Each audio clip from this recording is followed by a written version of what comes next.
Ahoj deti, ja som Ela. Naučím vás toho veľa. Aké autá poznáte? Dobre sa v nich vyznáte? Audi, Fiat, Škoda, Opel, Seat, Mazda. Komu patrí tento znak? Je to motýl a či vták? Je to Škoda. Je ich veľa. U susedov stojí biela. Škoda. Jednové či dvojité? Čože je v tom ukryté? Áno, je to Volkswagen.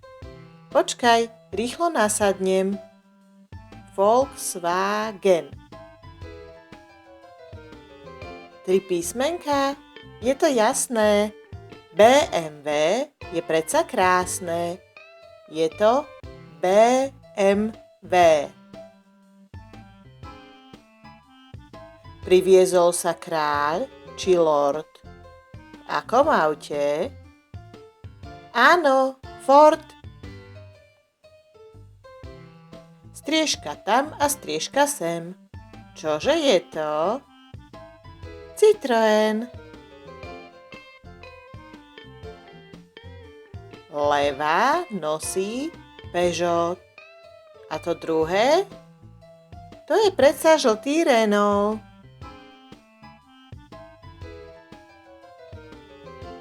Auta na M? To viem hneď. Mazda a aj Mercedes. Tieto značky rozdielne znakmi sú si podobné. V Seate si hrejem ruky. A v čom vozím nánuky? Áno, je to Suzuki. My ich predsa rozoznáme, keď sa lepšie pozeráme. Kia a či Fiat? Červená je Kia a to čierne? Áno, Fiat. Komu patria 4 krúžky? Je to Audi, tety Zuzky.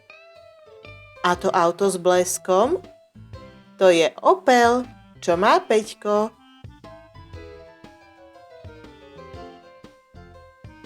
Toyota či Mitsubishi? Už sa mi z nich parí z uší. A posledné? Ferrari.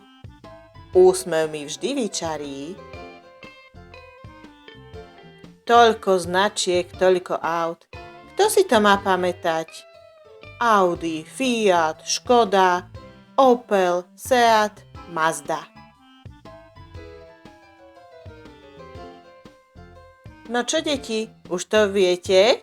V ktorom sa dnes odveziete?